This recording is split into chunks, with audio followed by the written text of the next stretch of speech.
Hi friends, आज मी रव्यापासून बनवणार आहे क्रिस्पी असा नाश्ता। तर मी ते रवा घेतलेला आहे आणि हा रवा बारीक रवा घेतलेला आहे। तर तुम्ही पण असाच रवा घ्या। इथे मी थोडंसं मीठ घालते चवीपुरतं, पांढरे तीळ घालते,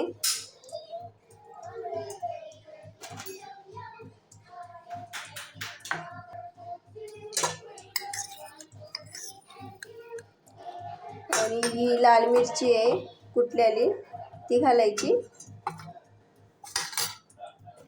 थोडीशी। आता मी कोथिंबीर घालते बारीक चिरून,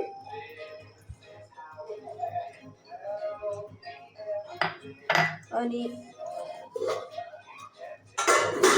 मिक्स करून घ्यायचा।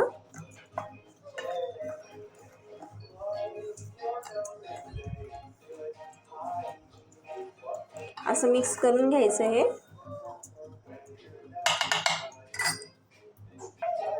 इथे मी बटाटा घेतलेला आहे धुवून। आता मी हे बटाट्याची साल काढून घेणार आहे। साल काढून हा बटाटा खिसून घ्यायचा।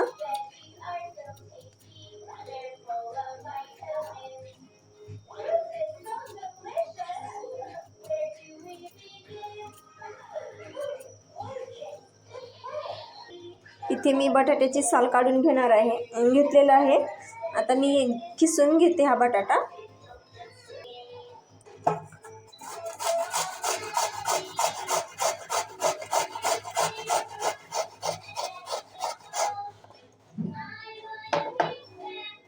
मी इथे बटाटा खिसून घेतलेला आहे। आता मी पाण्यामध्ये घालून घेते आणि धुवून घ्यायचं।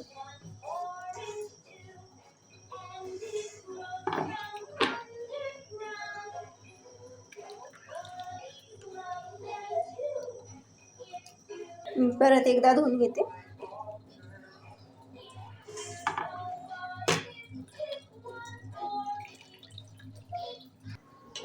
आता मी चमचावर तेल घालते,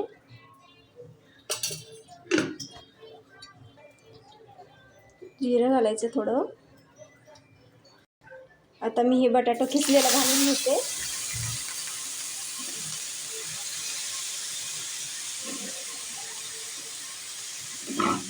घालून घ्यायचं, थोडंसं परतायचं ह्याला।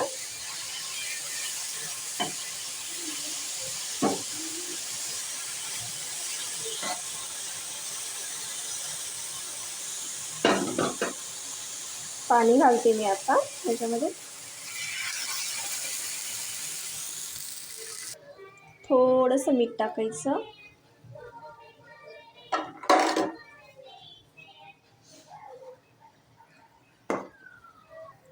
आता मी हे रवा घालून घेते याच्यामध्ये।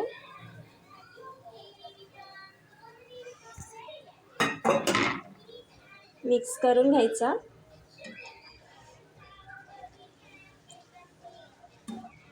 घट्ट होईपर्यंत असंच मिक्स करत राहायचं आहे ना। मस्त गोळा झाला पाहिजे याचा रव्याचा।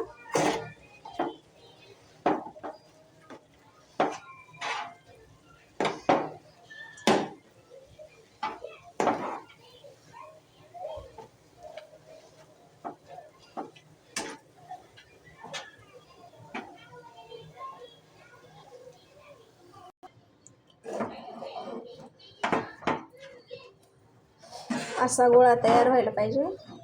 आता मी हे काढून घेते ताटामध्ये, आणि थंड झालं ना तर मग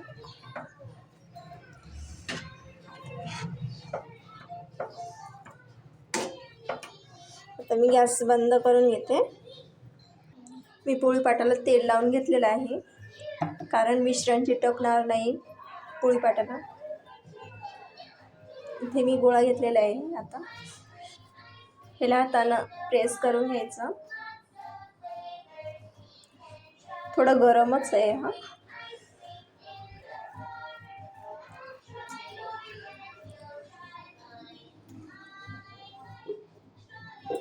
हाताला पण थोडं थोडं तेल लावून घ्यायचं, कारण का हाताला पण नाही चिटकणार। आणि हे असं पसरून घ्यायचं। अशा शेपमध्ये. आता मी दोन्ही साईडचं थोडं थोडं कट करून घेणार आहे.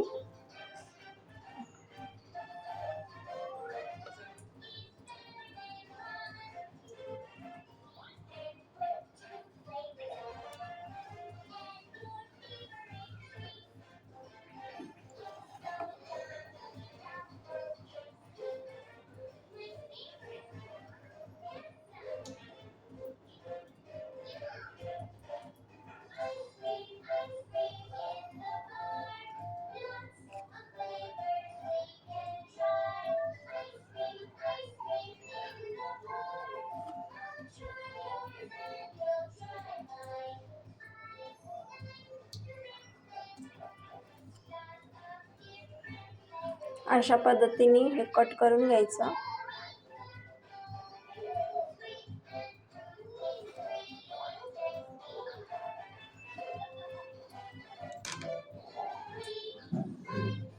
बघू शकता, हलक्या हाताने काढायचे.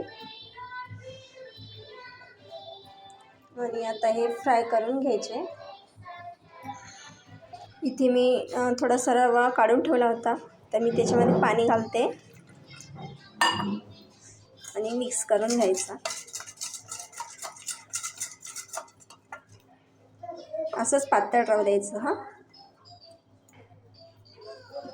मी गॅसवरती कढई ठेवलेली आहे आणि तेल पण गरम करायला ठेवले. तेल पण गरम झालेलं आहे. आता फ्राय करून घेऊया. मी ह्याच्यामध्ये डीप करणार आहे आणि हे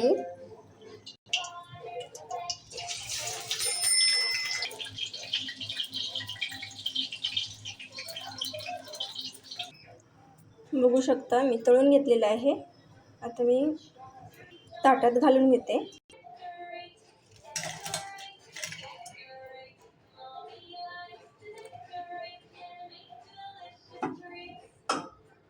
खूप कुरकुरीत असा नाश्ता तयार झालेला आहे आणि खायला पण खूप छान लागतं. आणि मी ते टमॅटो सॉस घेतले. टमॅटो सॉससोबत पण खूप छान लागतं खायला आणि हिरवी चटणीबरोबर खूप छान लागतं. आणि तुम्ही पण नक्की ट्राय करा. रेसिपी आवडल्यास लाईक करा, शेअर करा आणि सबस्क्राईब करायला विसरू नका. थँक्यू.